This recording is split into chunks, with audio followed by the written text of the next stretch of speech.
오늘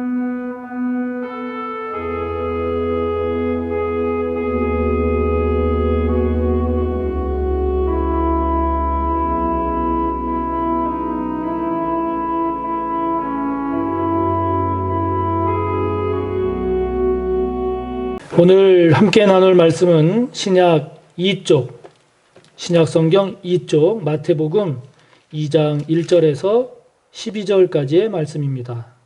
신약 성경 2쪽 마태복음 2장 1절에서 12절까지의 말씀 함께 봅시다. 헤롯 왕 때에 예수께서 유대 베들레헴에서 나심에 동방으로부터 박사들이 예루살렘에 이르러 말하되 유대인의 왕으로 나시니가 어디 계시냐?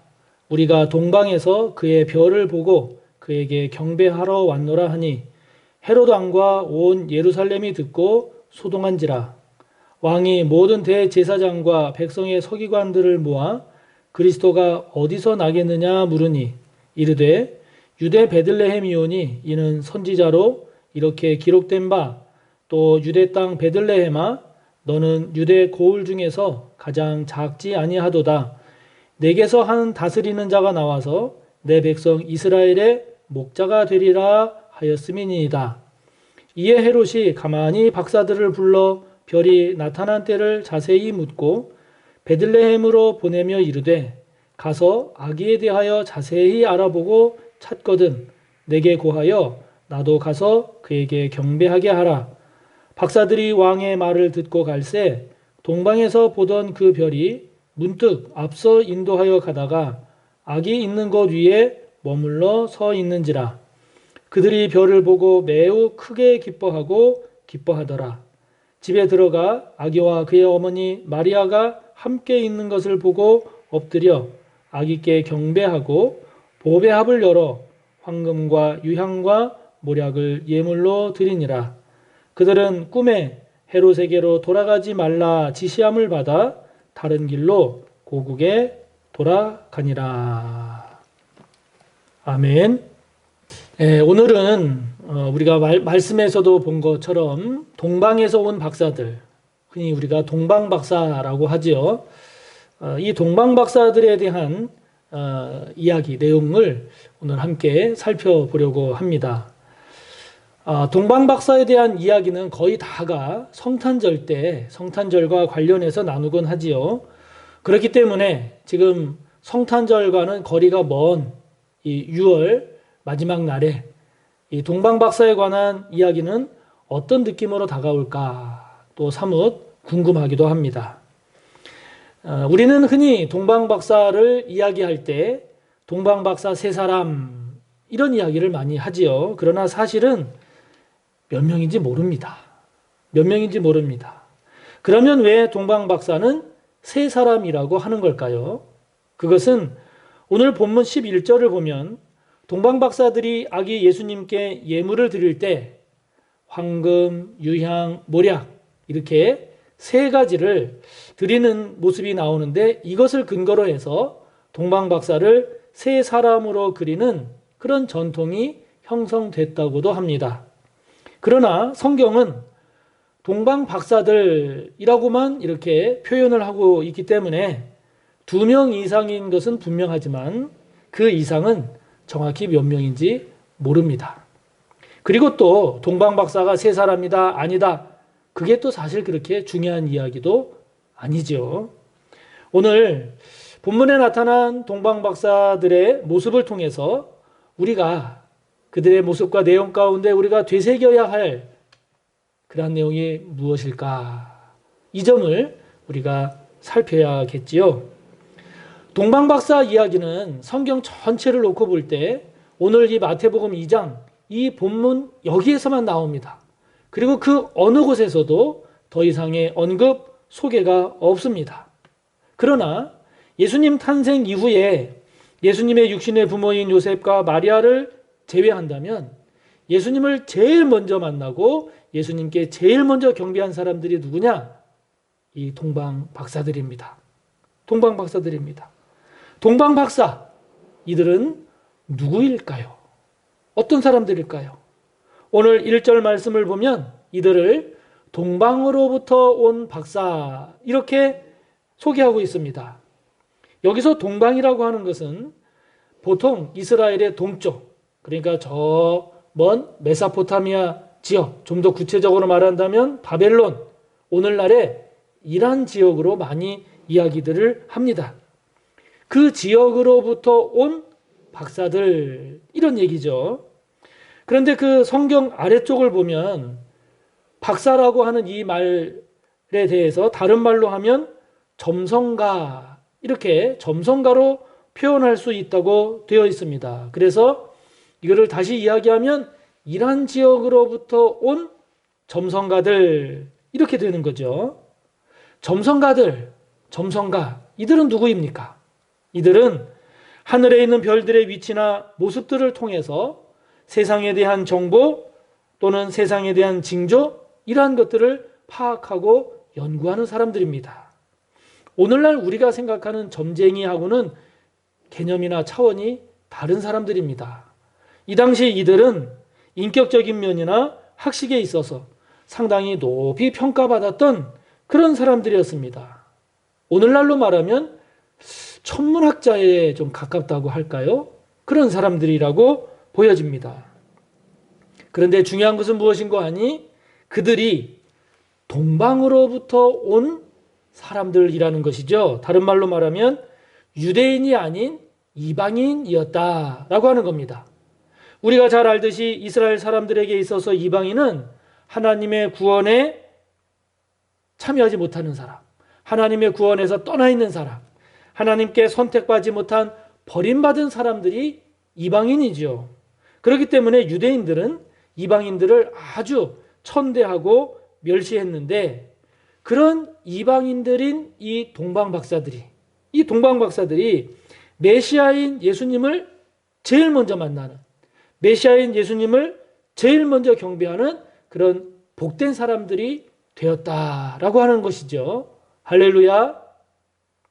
그렇기 때문에 이런 동방박사들의 모습을 보면서 저와 여러분도 세상 사람들이 보기에는 뭐 보잘것없어 보이고 그렇게 자랑할 것 없어 보이는 그런 저와 여러분일지 모르지만, 그러나 주님을 만나는 일에 있어서는, 주님을 만나는 일에는 제일 먼저 달려가는 저와 여러분이 되기를 바랍니다.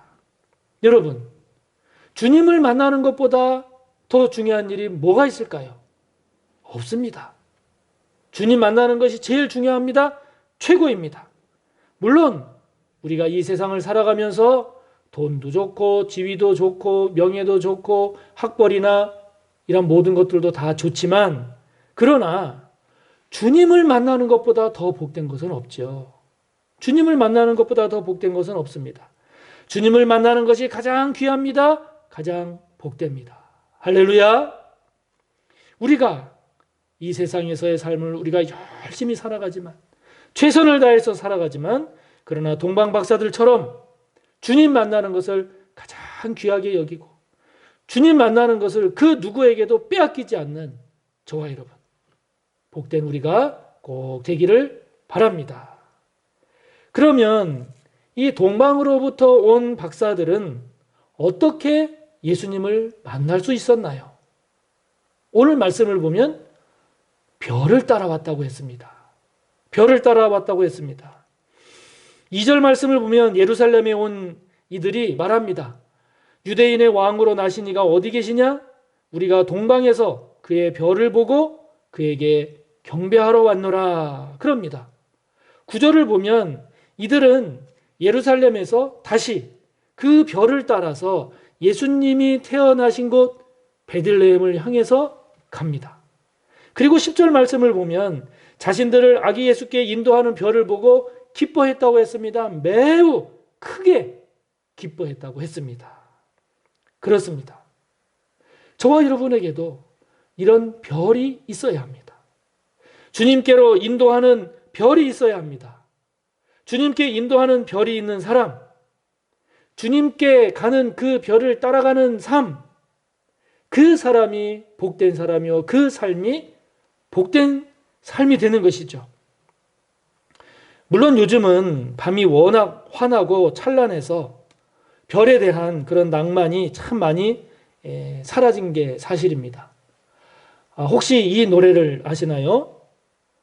저 별은 나의 별, 저 별은 너의 별, 별빛에 물들은 밤같이 까만 눈동자. 저 별은 나의 별, 저 별은 너의 별, 아침 이슬 내릴 때까지.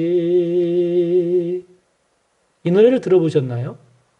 외국곡인데 윤영주 장로께서 부른 두 개의 작은 별이라고 하는 노래입니다. 연세가 많으신 분들, 그분들의 연애 시절에 하늘에 떠 있는 별은 연인들의 사랑을 담아 전달해 주기도 했지요. 수없이 많은 별들이 가득 찬 밤하늘을 보면서 누워서 별 하나, 별 둘, 별 셋 이렇게 별을 셀 때 그때의 그 별은 우리의 마음과 우리의 소원을 담는 그릇이기도 했습니다. 자, 여러분, 그렇다면 오늘 본문에서 동방 박사들에게 보여진 이 별은 어떤 의미가 있는 별일까요? 어떤 별일까요? 오늘 말씀을 보면 그것은 하나님의 뜻을 나타내는 그런 별이었습니다. 하나님의 뜻을 나타내는 하늘의 징조였습니다. 동방 박사들은 하늘의 징조를 보고 따라간 것이죠. 다시 말하면 별의 모양과 크기와 밝기, 이것으로 하나님의 뜻을 발견하고 그 하나님의 뜻을 따라서 별을 따라온 거죠. 그렇기 때문에 우리가 별을 따라간다라고 하는 것은 다른 말로 말하면 하나님의 뜻을 따라 살아간다라고 하는 말이 됩니다. 우리가 하나님의 뜻을 따라 살아갈 때 우리는 본문의 이 동방 박사들처럼 주님을 만나고 하나님께서 베푸신 복, 하나님께서 베푸신 영광, 그것을 체험하는 그런 저와 여러분이 되는 것이죠. 그렇다면 오늘 저와 여러분에게 하나님의 뜻을 가장 잘 알 수 있는 별, 그것은 무엇일까요? 성경입니다. 성경입니다. 성경은 우리를 주님께로 인도하는 별입니다. 그렇기 때문에 우리가 성경을 알고 성경을 읽고 성경을 묵상하기를 힘써야 하는 거죠. 또한 하나님의 뜻을 우리에게 보여주신 분이 계십니다. 예수님이죠. 그렇습니다. 그러므로 예수님 또한 우리를 하나님께로 인도하는, 하나님을 만나게 하는 별입니다. 별입니다. 그래서 우리가 예수님을 더 알아야 하는 것이고, 예수님을 더 깊이 만나야 하는 것이고, 예수님을 믿고 예수님을 닮아가기를 힘써야 하는 것이죠. 또한 기도를 통해서도 하나님의 뜻을 알 수 있기에 기도 또한 우리를 주님께로 인도하는 별입니다. 별입니다. 그러므로 하나님의 뜻을 드러낸 별을 따라간 동방 박사들처럼 저와 여러분도 하나님의 뜻을 드러내 주시는 하나님의 말씀, 성경을 잘 읽고 깊이 묵상해서 그 말씀을 따라 살기를 힘써야 합니다. 그렇기 때문에 말씀 묵상 그러는 거죠. 하나님을 보여주신 예수님을 더 깊이 만나고 더 신실하게 믿고 그리고 그 예수님을 닮아가며 그 예수님과 동행하는 삶이 되기를 힘써야 하는 것입니다. 기도를 통해서 끊임없이 하나님의 뜻을 알아감으로써 이 동방 박사들처럼 별을 따라가는 저와 여러분이 꼭 되시기를 바랍니다. 이 동방 박사들이 대단한 것은요, 이들은 이방인이었음에도 불구하고 그 험한 길, 그 먼 길, 그 위험한 길을 마다하지 않고 별을 따라 왔다는 것입니다. 참 대단하죠. 그리고 11절을 보니까 그들이 예수님을 만나자 어떻게 했습니까? 11절을 보면 집에 들어가 아기와 그의 어머니 마리아가 함께 있는 것을 보고 엎드려 아기께 경배하고 보배압을 열어 황금과 유향과 몰약을 예물로 드리니라. 그랬습니다. 예수님을 만나자 예수님께 엎드려 경배했습니다. 그리고 예수님께 예물을 드렸습니다. 할렐루야! 우리가 마태복음 4장을 보면 마귀가 예수님을 세 차례 시험합니다. 그 중에 제일 마지막 시험이 이 마귀가 예수님을 지극히 높은 그런 산으로 데리고 가서 천하 만국과 그리고 그 영광을 보여주면서 만일 내게 엎드려 경배하면 이 모든 것을 너에게 주리라. 이렇게 예수님을 시험합니다. 여기서 이 마귀가 예수님에게 엎드려 경배하다라고 하는 이 말은요, 이 표현은 왕이나 하나님께 사용되는 말인데 이때 사용된 이 단어가 동방 박사들이 예수님께 엎드려 경배하다라고 할 때에 그 단어에 사용이 됐습니다. 그러니까 지금 동방 박사들은 아기 예수님을 만나서 경배할 때 아기 예수님을 왕으로 경배했다는 것이죠. 하나님으로 경배했다는 것입니다. 그리고 그들은 예수님께 황금, 유향, 모략을 드렸습니다. 다시 말하면 자신들이 드릴 수 있는 가장 값지고 귀한 것으로 주님께 드렸다는 것이죠. 영원히 변치 않는 황금, 가장 신비로운 향을 풍기는 유향, 시체 냄새를 제거하고 화장하는 데 사용된 모략. 이것을 두고 어떤 학자들은 황금은 예수님의 왕권을, 신비로운 향을 풍기는 유향은 예수님의 신성을, 그리고 시신의 냄새를 제거하거나 화장할 때 사용했던 모략은 예수님의 희생과 헌신을 상징한다. 이렇게 해석하기도 하는데요. 아무튼 이 동방 박사들은 그 험하고 먼 길을 마다 않고 왔고, 그리고 자신들이 만난 아기 예수를 왕으로, 하나님으로 경배했고, 자신들이 드릴 수 있는 가장 귀한 것으로 주님께 드렸던 사람들인 것이죠. 이것을 보면서 저와 여러분의 모습도 이 동방 박사들과 같은 모습이었으면 참 좋겠다 하는 생각이 들었습니다. 아기 예수께 최고의 경배를 드리는 이 동방 박사들처럼 저와 여러분이 하나님께, 주님께 드리는 예배가 그런 최고의 예배, 하나님께 최고의 영광을 드리는 그런 예배가 되면 얼마나 좋겠는가 하는 것이죠. 그렇게 저와 여러분이 드려지는 예배가 회복이 될 때 우리도 동방 박사들처럼 주님을 향해, 주님을 위해서 우리가 가지고 있는 가장 귀한 것, 가장 소중한 것을 기꺼이 기쁨으로 드림으로써 물질의 헌신자, 사역의 헌신자로 주님을 향해 나아갈 수 있지 않을까 하는 생각을 많이 해봅니다. 이런 저와 여러분에게 이런 은혜, 그렇게 할 수 있는 복이 있기를 축복합니다. 2010년에 당시 불교계의 큰 인물로 평가받았던 법정이라는 분이 세상을 떠났습니다. 무소유의 삶, 이것을 실천하고 그것을 그대로 산 그 모델로 평가받았기에 사회에 큰 울림을 주고 존경의 대상이 됐던 분입니다. 그는 무소유에 대해서 이야기할 때 무소유라고 하는 것은 아무것도 가지지 않는 것이 아니라 꼭 필요한 것 이상의 욕심을 부리지 않는 것이다. 이렇게 이야기를 했더라고요. 이런 무소유 사상에 감동한 김영한이라고 하는 사람이 고급 요정인 대원각을 이분께 기증을 해서 화제가 되기도 했죠.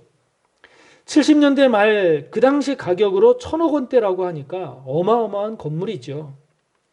이 요정을 누구에게 어떻게 기증할까 이것을 고민하던 차에 이 법정 스님에 대한 소문을 듣고 가서 그분께 기증하겠다라고 하니까 이 법정 스님이 나는 필요 없으니 다른 데나 가봐라 이러면서 문전박대하는 모습에 오히려 더 감동을 받아서 4번이나 찾아가서 요청한 끝에 이 건물을 그렇게 기증하게 됐다고 합니다.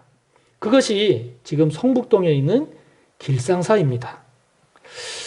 그 내용을 제가 처음 이렇게 접하면서 참 그런 생각이 들었습니다. 참 두 사람 참 다 대단하다 이런 생각이 들면서도 한편으로는 예수님을 향한 우리의 경배가 법정이라는 사람을 존경하는 존경보다 못한 것은 아닌가 이런 생각이 좀 들더라고요.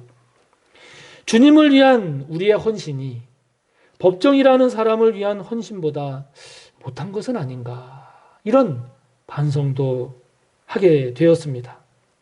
오늘 본문 속에 이 동방 박사들이 먼 길을 와서 예수님을 경배하고, 그리고 그 예수님께 황금과 유향과 몰약을 드리는 이 동방 박사의 모습들, 이 모습들이 저와 여러분의 모습이 되기를 바랍니다. 저와 여러분에게 거룩한 도전이 되었으면 좋겠습니다.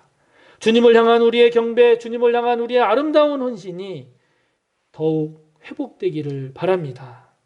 형식적인 예배가 아니라 마음과 정성을 다하는 예배, 진정 주님을 사랑하기 때문에 주님을 위한 일에 아름다운 헌신이 저와 여러분 가운데 넘쳐나기를 바랍니다. 그럴 때 우리 또한 동방박사와 같은 그 아름다운 모습으로 하나님 앞에 서게 될 줄 믿습니다. 오늘 동방박사들의 이야기를 살펴보면서 마지막에 깊은 인상을 주는 대목이 있었습니다. 그것은 12절이었는데요. 이렇게 기록하고 있습니다. 그들은 꿈에 헤롯에게로 돌아가지 말라 지시하심을 받아 다른 길로 고국에 돌아가니라. 예수님을 만나 경배하고 예물을 드린 이 동방박사들이 다른 길을 통해서 자신들의 고국으로 돌아갔다는 것이죠. 여기 다른 길이라고 했는데 여러분, 이 다른 길은 어떤 다른 길이겠습니까? 7절 8절을 보니까 이에 헤롯이 가만히 박사들을 불러 별이 나타난 때를 자세히 묻고 베들레헴으로 보내며 이르되 가서 아기에 대하여 자세히 알아보고 찾거든 내게 고하여 나도 가서 그에게 경배하게 하라. 이렇게 이야기를 했습니다. 다시 말하면 왕이 지시를 직접 동방박사들에게 내렸습니다. 다시 나에게 와서 그 아기에 대한 내용들을 고하라 하는 것이죠. 여러분, 왕이 내린 지시 거부할 수 있겠습니까? 못합니다. 왕이 내린 지시 거부하지 못합니다. 요즘은 국민들이 대통령을 아주 우습게 보기도 하고 심지어 아주 민망한 욕과 같은 또는 욕을 통해서 대통령을 모욕하기도 합니다. 참 대통령의 권위나 위상이 말이 아닙니다. 그러나 그러한 지금 시대에도 대통령의 말은요, 힘이 있을까요? 없을까요? 있습니다. 대단합니다. 대단합니다. 대통령의 지시가 힘이 있습니다. 하물며 예수님 당시 왕의 명령, 왕의 지시, 이것은요 곧 법입니다. 그것을 어긴다? 그것은 목숨을 감수해야 하는 일입니다.